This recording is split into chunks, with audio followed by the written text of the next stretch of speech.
भगत सिंह ने 23 की उम्र में अपनी जान न दी होती। हर दौर का अपना एक जेनजी होता है। ये आज की जो नई पीढ़ी है ना, इसके अंदर वही पुरानी चिंगारी है। 1919 में जालियांवाला बाग कांड याद है ना।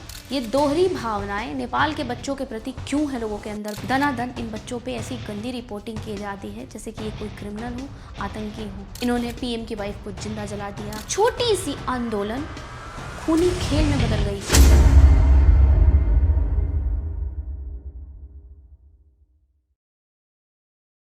सोचो, अगर चंद्रगुप्त मौर्य ने अपनी जवानी में साम्राज्य न बनाया होता तो भारत की आज क्या कहानी होती। झांसी की रानी ने तलवार न उठाया होता तो हम आज़ादी की कहानी कैसे लिखते। और भगत सिंह ने 23 की उम्र में अपनी जान न दी होती तो आज क्या हम सच में आज़ाद हो पाते। ये सभी एग्जाम्पल सिर्फ एक ही बात समझाते हैं, और वो ये कि हर दौर का अपना एक जेनजी होता है। चाहे वो अभिमन्यु का बलिदान हो या फिर आदि शंकराचार्य का ज्ञान। जवानी ही वो ऐसी ताकत है जो हमें ऐसे ऐसे योद्धाओं को सामने लाकर देती है जिनके बताए मार्ग को हम आज भी फॉलो कर रहे हैं, जो हमेशा कुछ ऐसा कर जाने के लिए किसी व्यक्ति को मजबूर कर देती है कि वो इतिहास बने और नई पीढ़ी के लिए एक रास्ता तय करे। और हाँ, ये आज की जो नई पीढ़ी है ना, इसके अंदर वही पुरानी चिंगारी है जो इन योद्धाओं में देखने को मिली थी। फ़र्क ये है कि इन योद्धाओं को उस समय काल के हिसाब से किशोर बोला जाता था और युवा बोला जाता था, लेकिन आज के समय के हिसाब से इनको जेन जी बोला जा रहा है। अब दुनिया के अलग अलग हिस्से से यही जेन जी फिर से अपने आप को समझ रही है, अपनी ताकत को समझ रही है और कुछ ऐसा कर रही है जो अलग कंट्री में, दूसरे कंट्री में एक एग्जाम्पल बन रहा है। नेपाल अपने आप में आज चर्चा का विषय बन चुका है। वहाँ जो इन लोगों ने किया, जेन जी ने जो किया, उसके कारण ट्रेंडिंग पे है।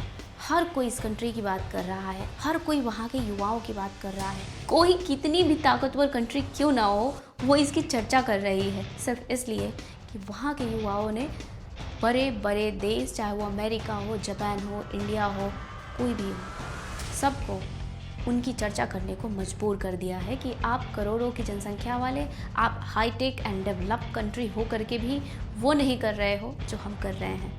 हिस्ट्री में ऐसे कई समय आए हैं जब सरकार, गवर्नमेंट या फिर अथॉरिटी होल्डर ने शांत लोगों पे अत्याचार किया है।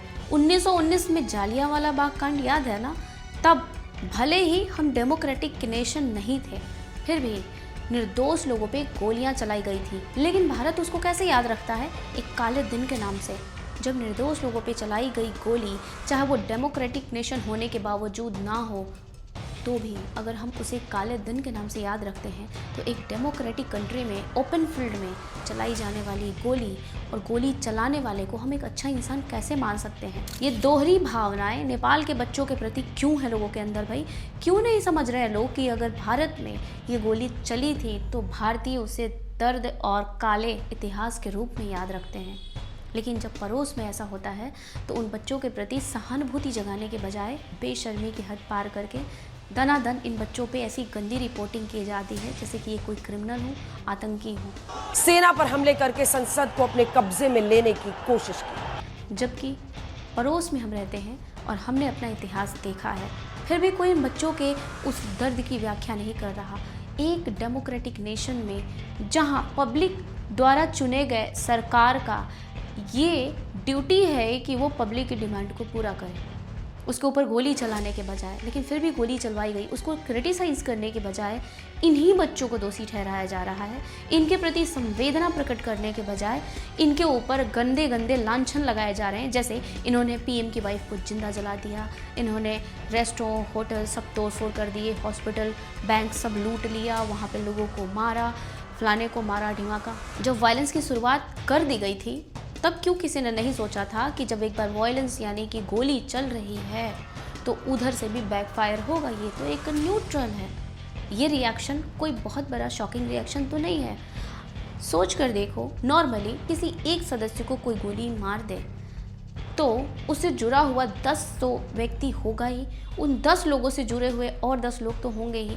तो डायरेक्ट बेसिक कैलकुलेशन में एक व्यक्ति जिसकी हत्या होती है उससे 100 लोग जुड़े होते हैं, और अगर वो 100 लोग रोड पे उतर गए और उनका साथ देने के लिए और 100 लोग आ गए तो एक बेसिक कैलकुलेशन ये बताती है कि 30,000 की संख्या में तो रोड पे होने ही चाहिए थे।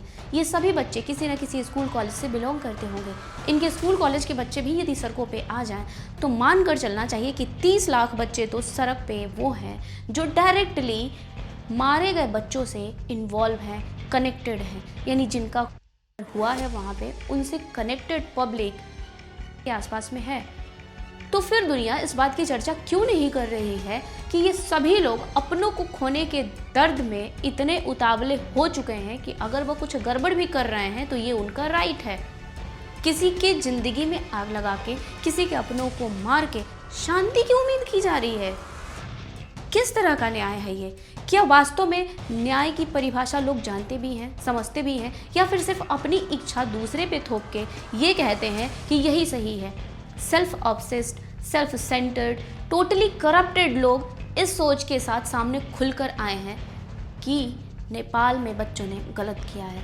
जितने भी लोगों ने नेपाल के बच्चों के बारे में उनके ऊपर तरह तरह के लांछन लगाए, ये उपद्रवी हैं, इन्होंने उत्पात मचाया है, इन्होंने ये किया है, वो किया है, हर उस एक चेहरे को आप याद रखिए, क्योंकि इनमें से एक भी व्यक्ति दया का पात्र नहीं है। इसने एक बार भी न्याय के उद्देश्य से वहाँ के बच्चों की कंडीशन सोचने की कोशिश ही नहीं की कि उन बच्चों ने अपनों को खोया है, उसके पेरेंट्स ने अपनों को खोया है, और ऐसे अग्रेशन में 100-200 लोगों का सड़क पे उतरना बिल्कुल एक बेसिक पॉसिबिलिटी है। अगर किसी के घर के बच्चे की कोई इस तरह से गोली मार देगा तो 1000 लोगों का 1% के मरने पे रोड पे आना एकदम पॉसिबल है। ऐसे में अगर लोग रोड पे हैं, वो स्ट्राइक कर रहे हैं, वो आंदोलन कर रहे हैं, तो इट्स नॉर्मल, कोई बहुत बड़ी पब्लिक नहीं है। एक भी व्यक्ति की गोली मारकर डेमोक्रेटिक नेशन में हत्या करना पाप है, लीगल है ही नहीं, क्योंकि सरकार को पब्लिक चुनती है। बल्कि उस कंट्री में भी ऐसा घिनौना गंदा रूप देखने को नहीं मिलता है जो नॉन डेमोक्रेटिक है। चाइना भी ऐसे काम नहीं करता सड़क पे गोली मारने की लोगों की, लेकिन फिर भी हमने करप्ट से करप्ट कंट्री को भी देखा, बट जो हमें नेपाल से देखने को मिला वो बहुत दर्दनाक है।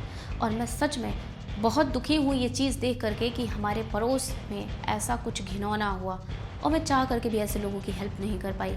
छोटी सी आंदोलन खूनी खेल में बदल गई और सत्ताधारी उसका मजाक उड़ा रहे हैं। ये मीडिया वाले ऐसा गंदा मजाक उड़ा रहे हैं जैसे वो कोई आतंकी हो। मैं भारत से हूँ जहाँ आतंकी के लिए रात को 12 बजे कोर्ट खोला जाता है। हजारों नाम जो मैं जानती थी, मैंने सबको सिर्फ अन्याय के साथ खड़ा देखा है। किसी को ये बोलते हुए नहीं सुना कि जेनजी ने, जिन्होंने अपनी जान गंवाई है, जिन किशोरों ने, युवाओं ने अपनी जान गंवाई है, उसकी फैमिली का क्या, उस जान की कीमत का क्या, उस मौत का हिसाब क्या उन मंत्रियों को, नेताओं को पनिशमेंट की बात नहीं कर सकते हैं? हम ह्यूमन राइट की बात नहीं कर सकते हैं?